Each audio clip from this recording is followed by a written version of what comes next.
Hello, welcome to Gallery Teachers Masterclass. My name is Sophie, and our workshop today is teaching lower versus higher level. We will talk about the challenges and opportunities connected to teaching lower and higher levels. All right, let's get started. Here's our plan for today. First, we'll have a look at task setup, and we'll talk about how we can adapt our task setup to lower and then to higher levels. Then we're going to talk about language grading, how we can grade our language to lower levels and to higher levels. After that, we'll have a look at fluency, and we'll talk about how we can try to develop fluency even with very low level students. So we're going to compare free practice with less restricted or less controlled practice. Then we'll have a look at functional language, which is a brilliant resource, especially when it comes to teaching higher level language to low level learners. Then we're going to talk about authentic materials, and we're going to see whether we should only reserve those to our B1 or intermediate level learners and above, or if they're also suitable to our lower level learners. And finally, we're going to look at correction, how we can correct our lower level students and how we can encourage maybe our higher level students to self-correct, peer correct, and also upgrade their language. So let's get started. So first, we'll have a look at task setup. And the first thing we're going to do is look at similarities. Right? Whether we're teaching beginners or upper intermediate students, task setup is still very systematic in some ways. And the first thing that I think is really paramount when it comes to task setup is that it should be engaging. So if I say, all right, guys, it's time to do our next gap fill. Let's go. Let's get it over and done with. Well, that's not how I'm going to engage my students. So again, I need to kind of sell the task to my students, whether they're lower or higher level students. Another idea, which I think is really important when it comes to task setup for your lower level or your higher level learners, is the idea of signposting. As teachers, when we go through our lesson plan, we know exactly why we're doing a certain task at a certain stage in our lesson. It's crystal clear to us, but is it clear to our learners? And if it's not, shouldn't it be clear? So it might be a matter of keeping it really simple, but still signposting to your lower level learners and say, okay, now time to practice what we've just learned. Or now, time to practice our speaking. But at least the students should always know where they're at in the lesson, because it means that the task becomes more valid. They can see the point in doing it. So if you have students who are like, another board race, really? Why are we doing this? You might need to say, okay, now I want to see how much vocabulary you can remember. Let's go. So again, engaging task setup, a bit of signposting with clear and transparent aims. That's really useful. Another tip, whether we're teaching our A1 or B1, B2 higher level learners, is not to overwhelm students with the amount of things they have to do, right? So often we'll say it's better to tell people to do one thing at a time. Now you might think, yeah, but when it comes to teaching upper intermediate or advanced students, they know. And maybe that's true, but in that case, I always think that it's useful to number the instructions. So let's say if you're doing, for example, a running dictation, you could say, okay, if you're the runners, number one, I want go outside the room. Number two, read the sentence. Number three, memorize the sentence. Number four, come back and dictate the sentence. Numbering instructions is really useful, I think, because it's also a very easy way to check your instructions, because all you have to say is, what's number one? Okay, what's number two? What's number three? What's number four? But again, as much as possible, breaking down instructions is really useful, especially with our lower level learners. Right. From this picture, maybe you'll get the idea that here we're talking about chesting. right? So again, we've all done it. We've had our stack of worksheets and we've handed them out to our students. And what happened next? Well, nobody would listen to what we had to say. So the idea is if we hand out our worksheets, then students naturally are going to start looking at what's in front of them and they're less likely to pay attention to our instructions. So what we recommend is that we use chatting, so where we show students what they have to do, but they haven't got the piece of paper yet, right? So show the students what they have to do, and after that, hand out the worksheets. So these are fairly standard principles of task setup in English language teaching. And I think they apply to the whole spectrum of levels. Now, of course, there'll be slight variations. If you've had students for a long time, they know you and they know your tricks, and often they know your tasks. So very often, all you have to do is say, look at this. What do you think you have to do? And maybe your higher level students will be able to say, oh, it's a gap fill, or oh, it's a matching task, or oh, it's an error correction task, because by then they're used to it. So if your students are familiar with a task type, then your task setup will be much easier. If you're doing, let's say, find someone who for the first time with a group of elementary level students, you're going to have to break it down a lot more, definitely. Now, with our lower level learners, we're going to need to provide them with that bit more scaffolding, okay? And a lot of task setup relies on doing demos, okay? Demos are also really useful with our higher level students because sometimes it's quicker to do a demo than to give lengthy instructions. What I like to do with my lower, but also in a way with my higher level learners, is to do a good demo and a bad one. And I usually start with a bad demo. So let's say if I want to demonstrate a pair work speaking activity, I'll do the demo with a student that I've picked, probably a stronger level student in the class. And I will have the student ask me a question.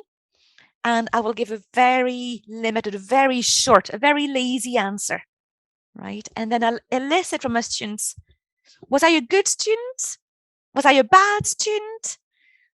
And usually students will know. And if they're not sure, then I say, okay, now wait. Number 2. And I'll do another demo. And this time I'll do the task much better. And then I'll say, so which one is better? Is it number 1? Is it number 2? And why? Another way to make your task setup that bit more engaging, like we looked at with the first picture, is still to involve the students during that stage and to elicit information from them. The idea, especially with the lower level students, is they need to see what they have to do. And if our instructions are quite lengthy, it's not going to help our students really be able to visualize what they have to do. But demos will. A good demo will show students, okay, so this is what I should aim for. A bad demo will show students, okay, so this is what I should avoid, and this is why. So demos are really useful, but also examples, okay? And that's across the board, across the whole spectrum of levels. Again, I think that lower level students will rely on examples even more. Now, again, we talked about chesting. So to do an example, it might just be a matter of using an example on the board. And again, eliciting the answer from the students. Maybe giving the students maybe 30 seconds to work with a partner to try to get their head around what the task is about and what it's for. And that last picture is, well, especially with our lower level students, our instructions need to be extremely clear, extremely concise, and really we need to use our imperatives. So we need to use what's, often some people call the bossy verbs. So instead, and I think it's a very cultural thing, I think, native speakers somehow seem maybe to find this a little bit more difficult because there's so much politeness. So what I hear often in lessons is, all right, guys, now, so if you're happy enough with this, what I'd like you to do now is if you could just read the text. Yes, but again, that's so much language. So with our beginners, with our elementary level students, we should say, Okay, now read the text. Clear imperatives. If you find that this is something that you find quite difficult, I think setting up a task with a class of beginners or really low elementary level students is tough, especially if it's a new task. Again, I think it really comes to planning. We don't just plan the task, we also need to plan how we're going to set it up, how we're going to help our students really see, really visualize what they're going to have to do, and how we can break it down in very manageable chunks for our students. So that's for our task setup. The next challenge really of teaching lower level students for a lot of teachers is language grading. Okay. Again, like with the idea of bossy verbs, that's an area that native speakers may find that been more challenging. As non-native speakers, it's often easier for us to grade our language to lower level learners. However, I've been thinking whenever we think about language grading, very often we tend to think about teacher talk. And as soon as we mention teacher talk, we've got those three letters coming to our head, T, T, T, right? We've all been told you need to reduce your TTT, your teacher talking time, right? But I don't think it's as simple as this, right? I think the idea is really to find a balance between the quality of teacher talk and the quantity of teacher talk. I think the challenge is it's significant. I think we've got it in our head from our teacher training days that, teacher talk to be as limited as possible. And in a way, it means that we become a bit more robotic in terms of how we communicate in the classroom. We don't want to overwhelm our students with any redundant teacher talk, so it becomes a little bit more systematic, a little bit more robotic even sometimes. I think the idea is lower level students are still going to rely on the teacher quite a bit. So the teacher profile is probably a bit stronger in the beginner classroom, in the lower elementary level classroom. My idea is always that the quantity, I don't think, is the issue. I think the real question to ask ourselves is, what's the quality of my teacher talk? And I'll give you an example with this picture here. You're teaching lower level students, you're teaching a class of beginners, and you're teaching them a functional language lesson, which is, for example, let's say, going to the doctors. That's relevant to their needs. It's something that they need to be able to do.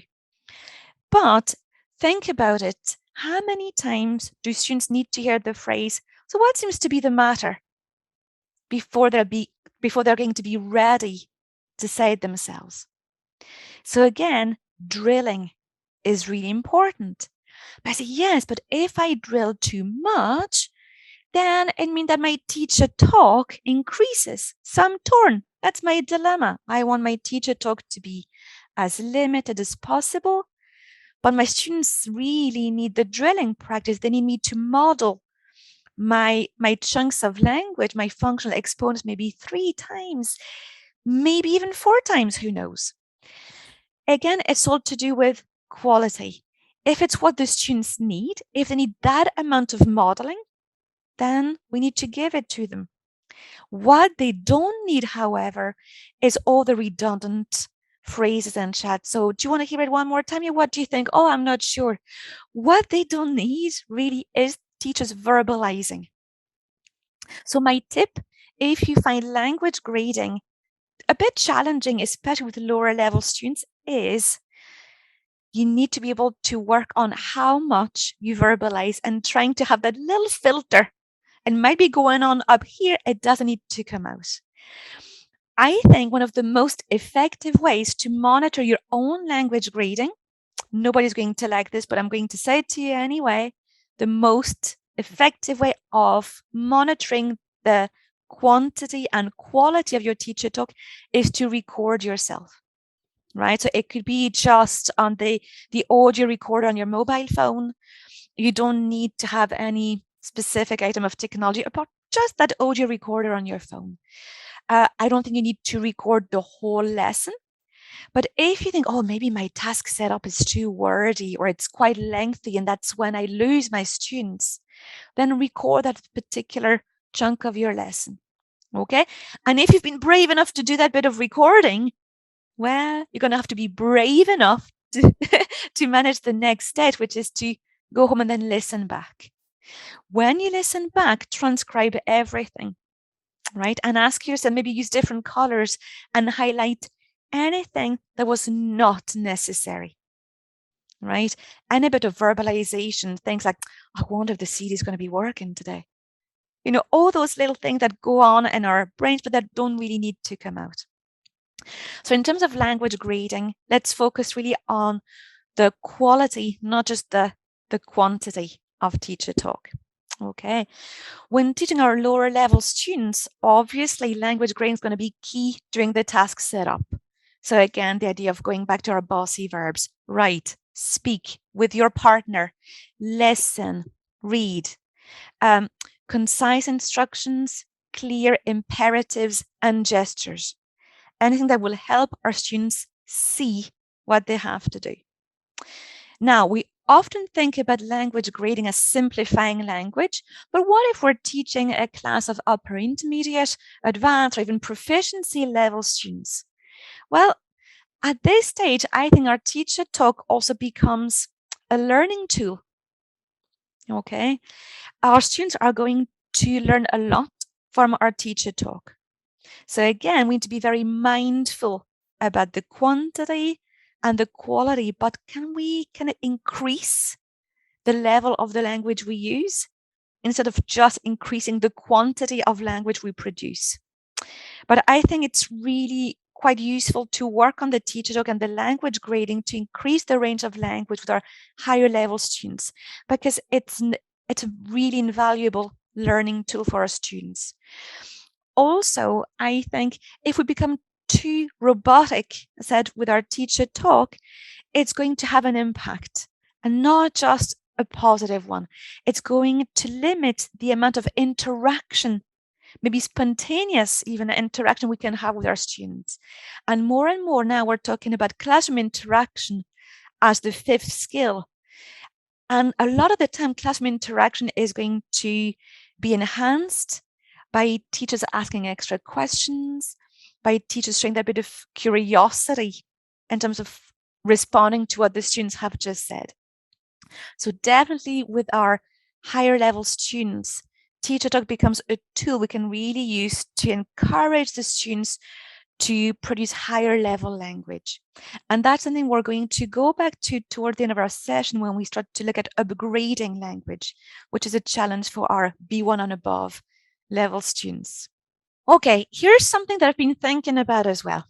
I think naturally, when we want to check that our students have understood a word, we tend to ask them, so what does it mean?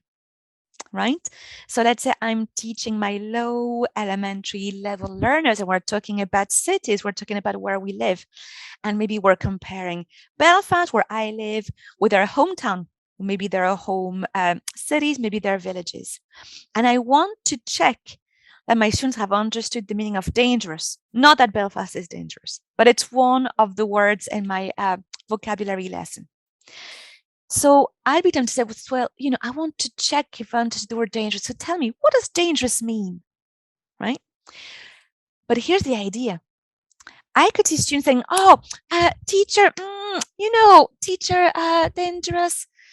And I may gauge from my students' body language that they know exactly what dangerous means. However, they're not able to give me a full definition. Why is that? Well, very often definitions are hard. It requires that much more language to produce a definition. So very often what we recommend with the lower level students is not to go from the word to the definition, but the other way around, to go from the definition to the word. So it's easier to convey the meaning of a word and then elicit this word. So I could say, oh, in my city at night, ooh, you need to take a taxi, don't walk. Or maybe in my city, there's a lot of crime. What's the word for this? Because students might know, oh, teacher, I think it's dangerous. Yes, bingo. But again, we'll tend to say that with the lower level students, it's easier to elicit the word than to elicit a full definition. So here in this slide, for example, instead of eliciting the full definition of the adjective dangerous, I might give them the opposite and then elicit. So I say, look, you know, Belfast is a very safe city. No crime. What's the opposite of safe? And see if anybody in the class can say the word dangerous. Now, again, is that going to be different for a higher level students? Possibly. And it might even be part of your lesson. One of the aims, one of the sub-aims of your lesson may be to encourage students to produce definitions. It's a skill that we need to have in real life.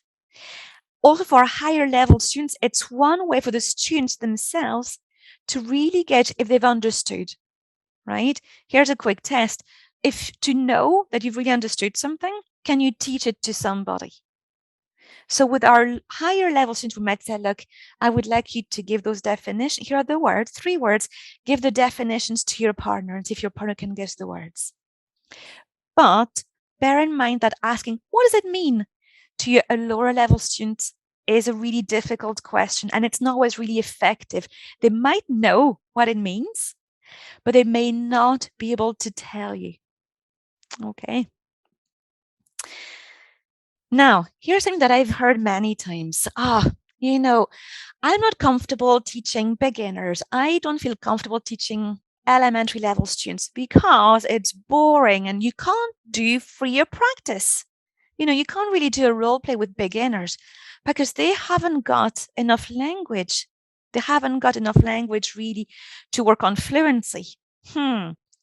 So restricted or controlled practice and the gap fills, no problem. But how do we go from that very controlled, very restricted practice that our beginners and our elementary level students are fully capable of doing?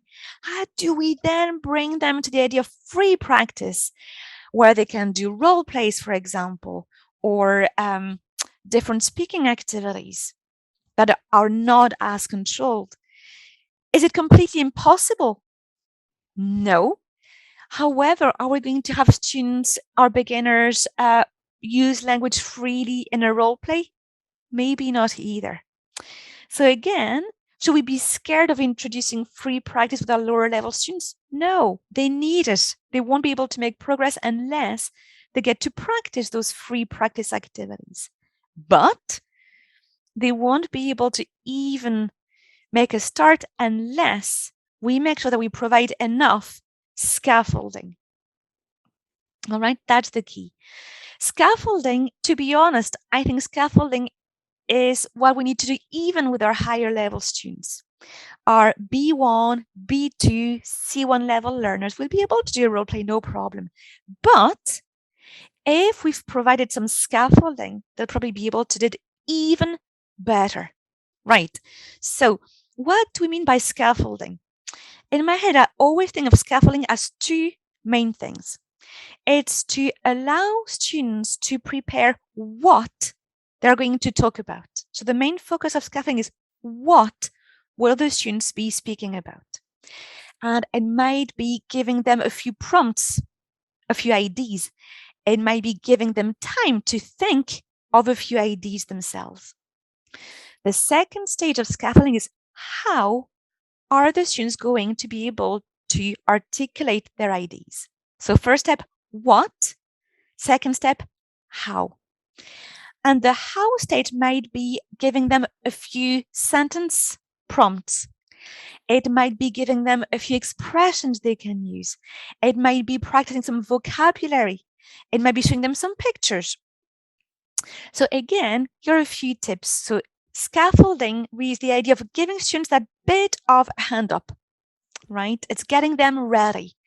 And I think whether you're teaching A1 or C1, preparation is key for speaking tasks, for fluency-based activities. C1s, but C1s don't need preparation. They may not need it, but they'll definitely benefit from it. The second idea is the idea of visual support. Second, if we want the students to do a role play, let's show them some pictures of the people first. It could be also like a grid, or it could be a table, it could be pictures, but some kind of visual support where they can really go back to and go, okay, so this is what I'm going to have to talk about. Timing and pace, I think, can be quite a challenge, right? And very often I've seen this in terms of lesson plans, right? Especially on CELTA courses. So let's say we're with our elementary level students, and I can see in the lesson plan that 25 minutes will be spent on the freer practice activity. I think, oh, 25 minutes. Well, that's that. If you've got enough scaffolding, then yes. But if there's no scaffolding, you think, you know, the students are not going to be able to sustain 25-minute speaking interaction with another partner. So again, shorter tasks will probably work better. Breaking them up, maybe changing partners, shorter tasks, but repeated will probably help students develop their fluency. Even the beginners, right? One thing that I like to do with the beginners when we start to introduce role plays is the idea of speed dating, or the idea of having students in 2 rows. And then you have one row student that moves up. So they can do the same role play, but with a different partner each time. Because again, it's a bit extra practice. So we're not asking for more language, we're asking for them to repeat the language and get comfortable with the language they've got at this stage. Another great thing I think about doing the speed dating format for speaking tasks, for fluency-based activities, even with the lower level learners, is maybe after each partner, a quick bit of correction. Say, now I want you to do it again, but this time I want you to try to do this little bit a little bit better. See if you can give it a go. See if you can try. Systematic language, mental note. So timing is another key, and it's connected to pace. What's going to happen is if you've planned too much time, students will just run out of things to say, which is natural. And this is when pace really drops in the lesson. I find it really useful whenever you're at the planning stage, you're planning your lesson, try to plan who is going to work with whom, right? Again, you can never be sure that all the students will be attending the lesson, but just to have a rough idea who could do that kind of fluency activity with who. I think, well, what if I've got an odd number? And think, you know, how do you manage odd numbers of students for speaking tasks?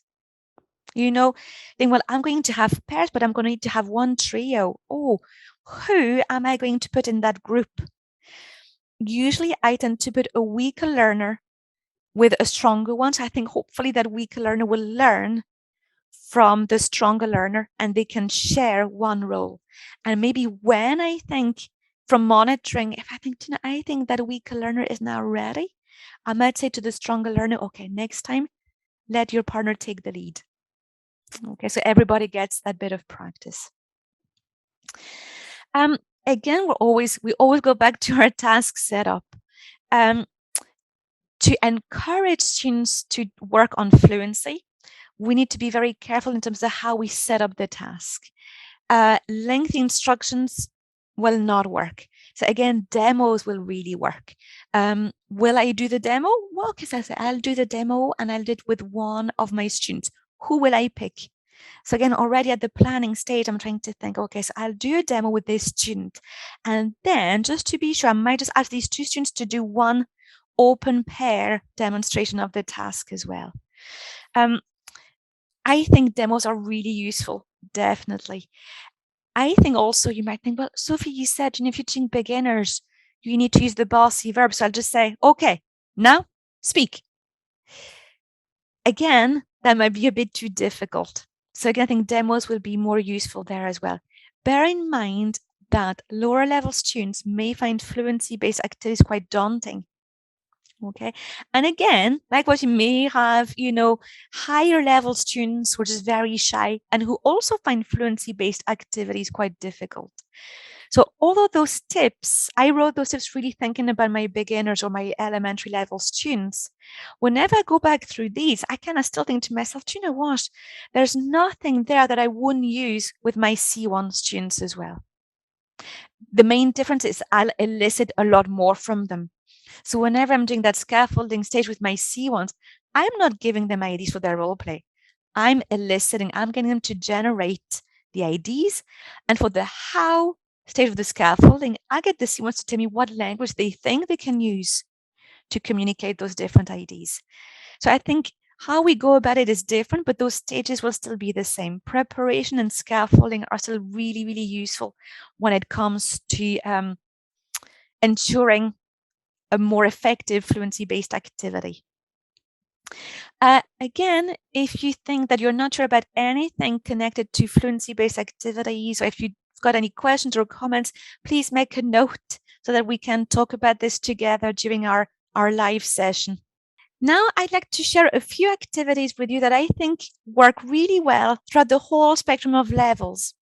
They'll work with your beginners, they'll work with your advanced level students. The main differences will be how you'll set up the task and how much scaffolding the students will need to be able to complete the task.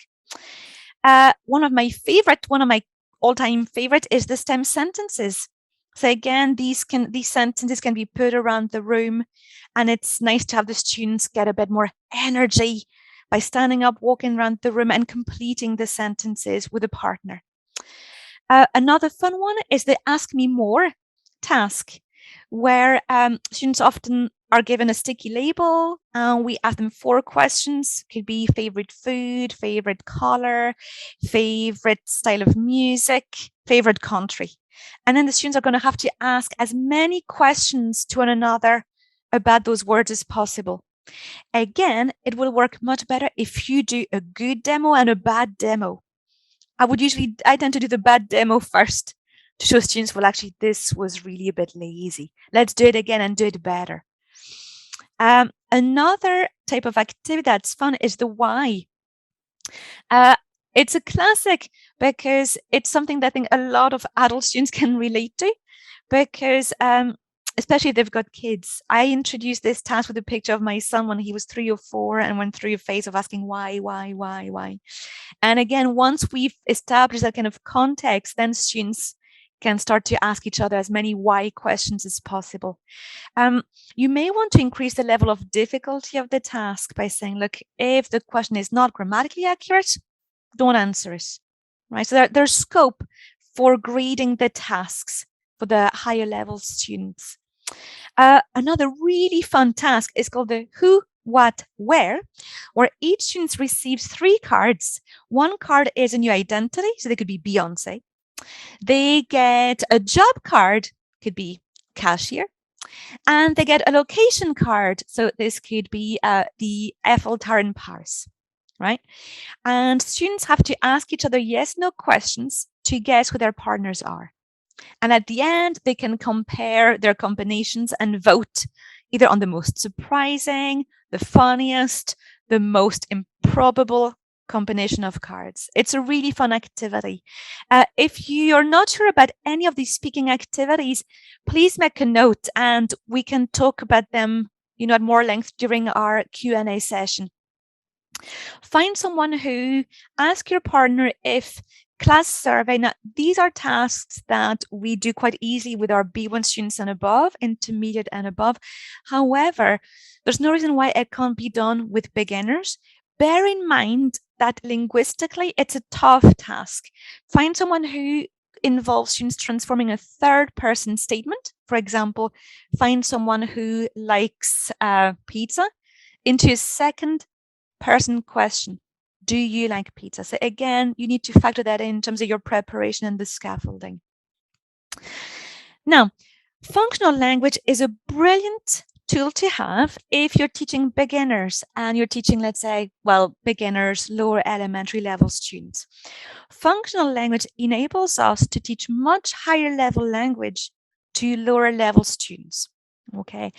And functional language is really that space between language and culture. It's really, really useful. So here are a few bits of information about functional language. I think that could be a session in itself. So again, any comments, questions, please make a note, and we'll talk about that again together later. So what's functional language? It's language that we use in real life. So if you look at your course book, you may find that it might be in the course book, it might come up as practical English, it might come up as functional English, it might come up as real life English. But it's the idea of what language do we use to function in everyday life in an English speaking country. So making requests, giving advice, etc. Bearing in mind that culturally we do those things maybe slightly differently. I think when you're turning down an invitation in some countries, it's okay to say no, thank you. So if I say, hey, do you want to come for coffee with me? It's fine for me to say no, thank you. While here people think, no, that's a bit curt. So again, we need to teach functional language to help the students function in the context, in the English speaking context. What is it for? Well, really, functional language is to help our students develop their skills to communicate in everyday situations, in informal, neutral, and formal situations, but everyday communication situations. When we teach functional language, often we're going to pick, let's say, 4, 5, 6 set phrases. And those are called our functional exponents. And the idea that they're chunks of language and we don't really analyze them in detail. We treat them as one block, which is why we can teach higher level language to lower level students, because they don't need to really go into the grammar of those fixed phrases. Why do we need to teach functional language? Because it's real life. And I love teaching functional language to lower level students because students just know. They know from the get-go, oh, this is the real stuff. They'll know right away that it's something that is realistic, it's real life, it's something that they're going to hear in real life, and something they're going to be language they're going to be able to use in real life. Here are a few examples here. Polite questions, asking for directions, invitations, disagreeing. You might think, but polite questions, these are indirect questions. That usually comes up at B2. Yes, but the idea is, if your students need the language there and then, why not teach it to them? And if anybody out there is thinking, oh, I'm not sure about that, again, please make a note, because I'd love to have a discussion about this with you later. Here's something that I've heard very often, especially on teacher training courses and CPD sessions as well. Oh, course books can be a bit boring, after a while students lose interest. But authentic materials are way too hard, for lower level students. I only use authentic materials with B2 and above. Otherwise, it's too hard. And I think, well, yeah, it can be true. In some situations, it is true. I think it depends on the material you're using. And again, I think it's a conversation that I'd love to have with you. So maybe we can talk about that later.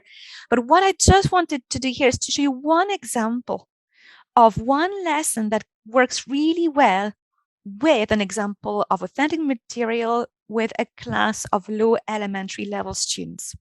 And it's the boarding pass lessons. I've seen that lesson taught several times. I've taught myself loads of times. What I love about it is the level of student engagement, I've seen that before, or yes, I know this.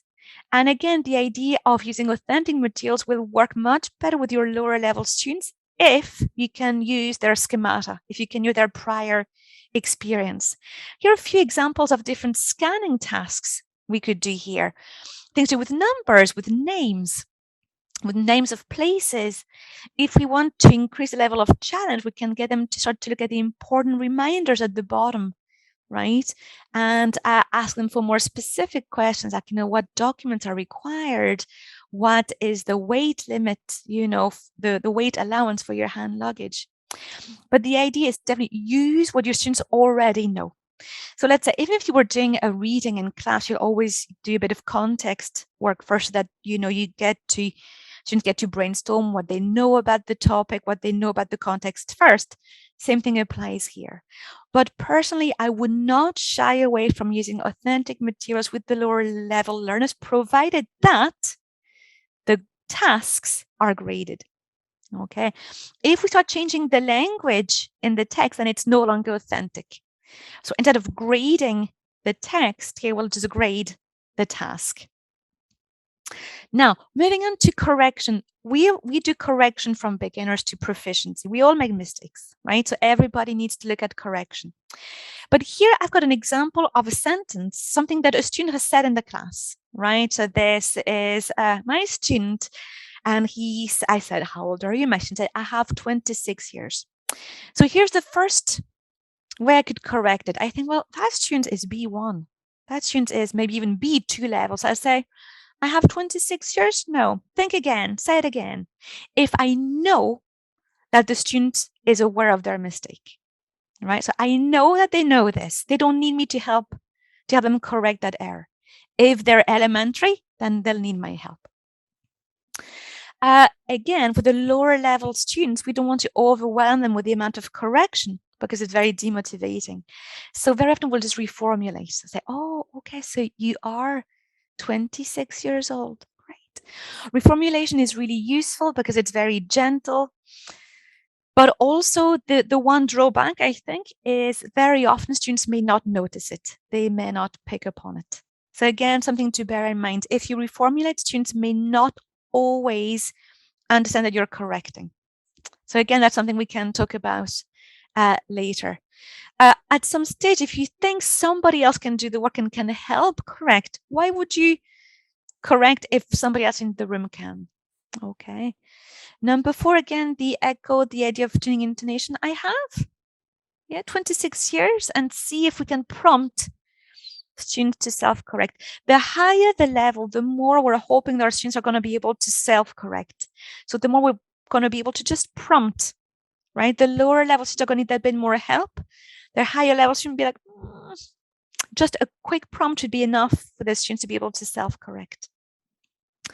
Okay, so using fingers, I think, is quite useful. So I could say, 26 years, it's not have. 26 years, what's this word? What's this word? And see if the students are going to be able to kind of fill in the gaps.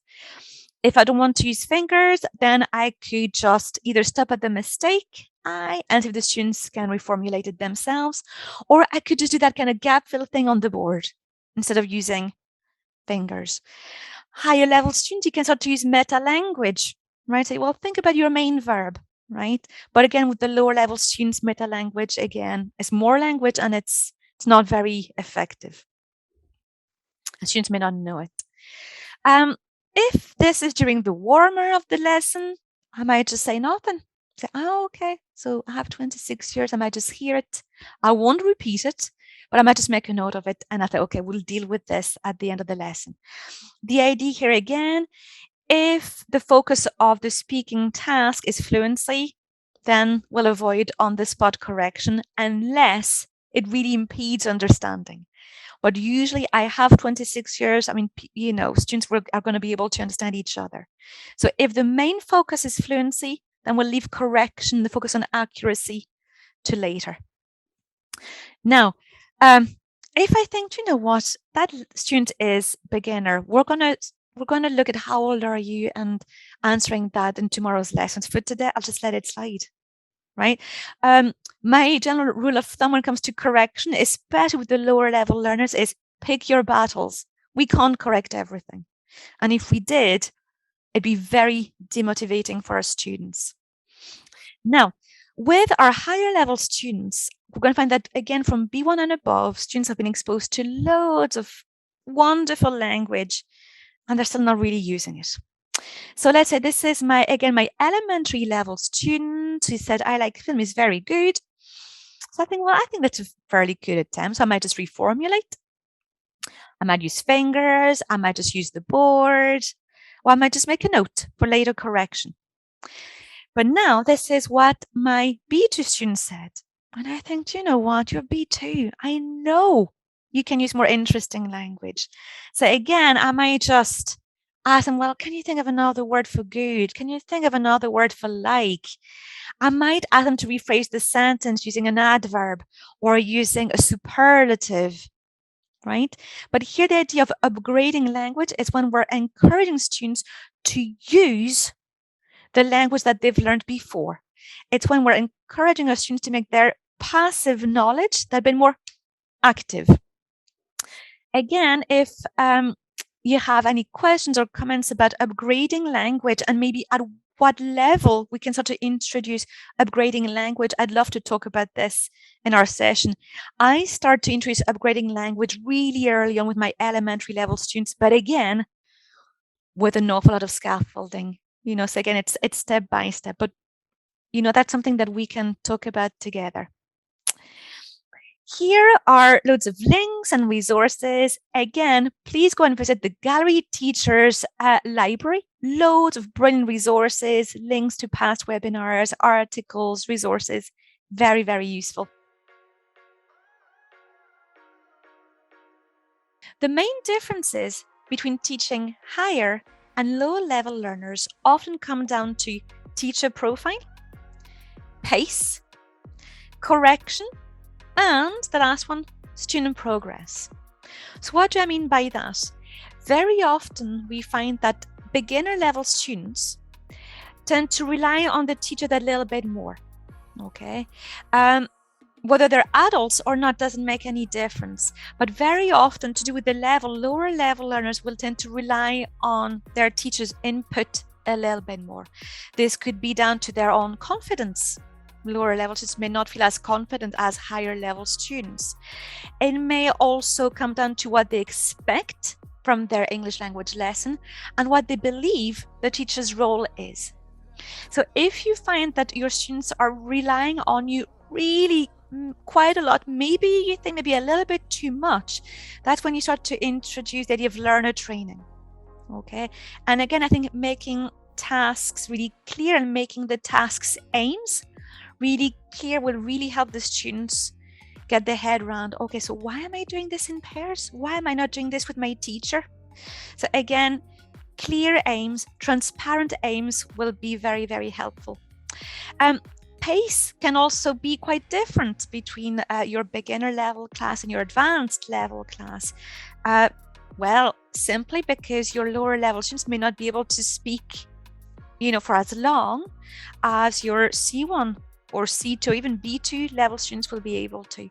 So again, the idea of timing our tasks is really important, especially when we're planning the lesson.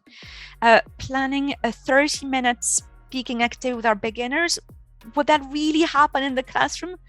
Probably not. So maybe more and shorter activities will probably be helpful, as well as, again, a really clear task setup and the amount of scaffolding students are going to need to be able to complete the task. Correction is also one of the main differences. Our lower level students may not be able to self-correct just yet. And again, they might need that little bit of training, right? With our higher level students, we should be able to prompt them, and then they should bit by bit be better able to self-correct or even peer correct their errors. Also, when it comes to teaching higher level students, we get to the stage where we say, look, what you said was technically correct, but the range of language is very limited. So I'm going to ask the students to start to upgrade their language. So this is when I say, look, my mobile phone is an iPhone 3, right? But now you use what, iPhone 12, iPhone 14, I don't know. So I want you to go from iPhone 3 to iPhone 12. I want you to go from a sentence such as, I like this film because it is good, to, oh, I can't recommend this film enough. It's absolutely brilliant. You must see it. So that's to do with upgrading language, which again is going to be maybe too challenging with the lower level students. These are the main differences. There are also similarities. Both should be student-centered and communicative. That's the main idea.